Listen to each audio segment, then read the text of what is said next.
I just left a meeting with a new client. I did a walkthrough of their property.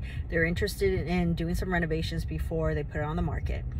And biggest thing he kept harping on was he's going to spend all this money and he's not going to benefit from it. It's all going to go to the new owners. But I had to remind him, like, no, not true. Yes, you're not going to get to enjoy the renovations, which you could have done it prior to selling, but you're not. So that's fine. It's neither here nor there.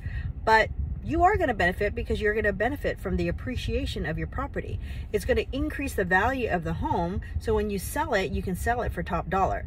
And this is something that you need to reframe in your own mind if you're also in the same position. If you're putting your house on the market, ask yourself, would you, as a buyer, buy your property for top dollar in its current condition? The likelihood is no. And he was very honest and said, no, he wouldn't, because he's looking at homes.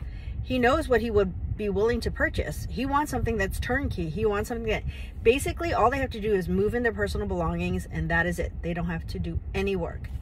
Guess what? Everybody else is in the same position as well.